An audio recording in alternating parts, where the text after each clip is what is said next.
So it was a great time last weekend at the picnic. We had a nice turnout, great weather, and deep fried Oreos. What more could you ask for? Even though we couldn't have the full picnic experience this year, I'm glad that we had the chance to get together. So thanks be to God, everything worked out. So I just wanted to tell you about some of the things that are coming up here at the parish in the days ahead. Just a reminder that every Monday during our 54-day Rosary Novena, we'll be praying the Rosary in the church at 6 p.m. Again, that's every Monday. The Rosary Novena ends on October 7, the Feast of the Holy Rosary. But of course, that doesn't mean we shouldn't pray the Rosary anymore after that. In fact, we'll be praying the Rosary all the way up to the election, so you are, of course, invited and encouraged to join us. Friday, October the 2nd, we will be having our annual Blessing of Pets. That'll take place at about 2:30 p.m. in front of the church. We'll have a lot of space to spread out. St. Francis of Assisi, whose feast day is October 4, is probably one of the most famous of all the saints. Unfortunately, many myths about him tend to get passed on. He is certainly recognized as the patron saint of animals, which is why we have the blessing of animals near his feast day, because he did acknowledge the beauty of nature and the animal world. But he wasn't a pantheist. Nature wasn't a substitute for God, but nature and the animal world are meant to help us to see the genius of God, to help us to marvel in him, and to lead us to proper worship of him. It's important that we separate myth from the facts so that we can really know St. Francis as he truly is. For example, many people don't realize that he was fiercely orthodox. In other words, he didn't tolerate any departure from the church's dogmas or doctrines. He even insisted that if any of his friars committed liturgical abuses, or if they deviated from the church's dogmatic teachings, they should be reprimanded even by higher church authorities. He taught that it was in the Mass that a person had the most direct contact with God. And so he was insistent on proper vestments, clean altar linens, and the finest chalices for Mass. He was, as I said, a fierce defender of the Catholic faith, and never sought to compromise. He once traveled to Egypt to confront an Islamic sultan and defended the divinity of Christ. He never watered down the faith. He never sought to compromise at all. He was fiercely devoted to Christ, possessing a toughness and fortitude that most people don't attribute to him. Now, I know that I was talking about the blessing of pets, but I thought it was a good opportunity to talk about St. Francis and to really help us to know the real St. Francis and not the myth that often gets perpetuated. If you're looking for a good book on St. Francis, I would recommend G.K. Chesterton.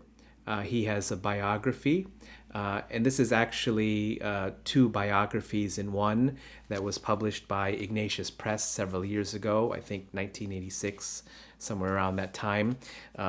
It's a biography on two saints, St. Thomas Aquinas and St. Francis of Assisi, and this is one of the best writings on St. Francis. So if you're interested in knowing more about the real St. Francis, again, I would recommend this one by G.K. Chesterton, Ignatius Press.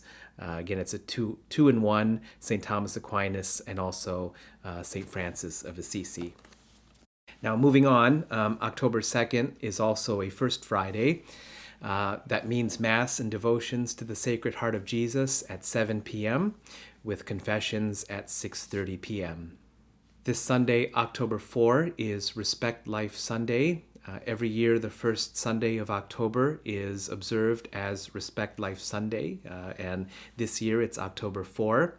And As we've done other times in the past, a group from St. Edward will be traveling to Sterling Heights to participate in the 40 Days for Life campaign.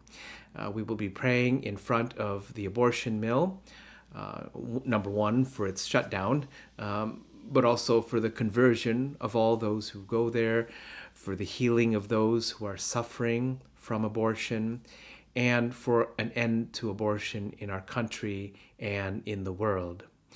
Unfortunately, there are many people who don't see how diabolic abortion is. And I don't use that word lightly. It truly is diabolic.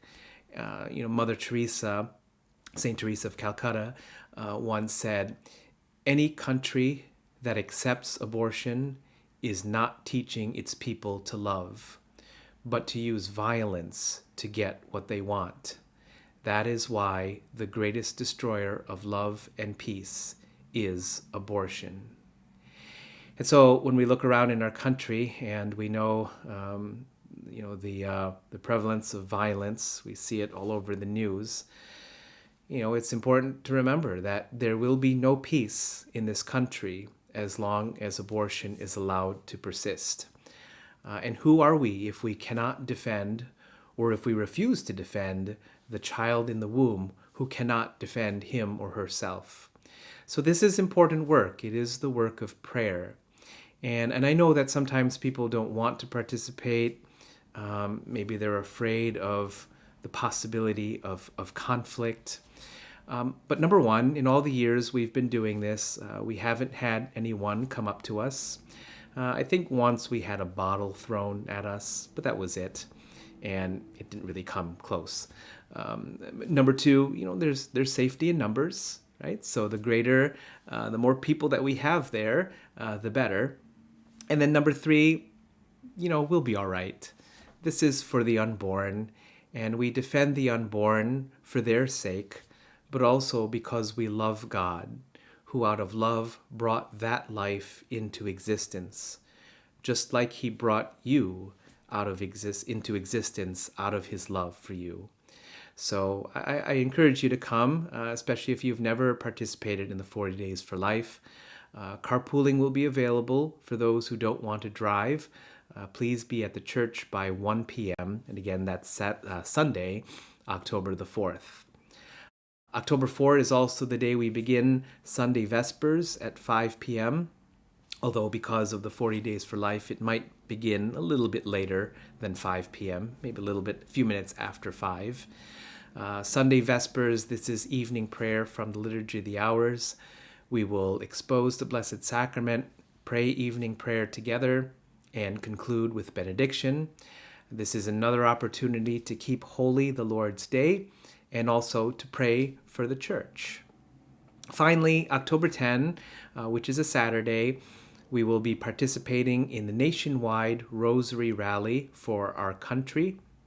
I know there are a couple of Rosary Rallies that go on around that time, and one of them is taking place October 10 at noon Eastern time zone, and we'll be in the field across the street from the church.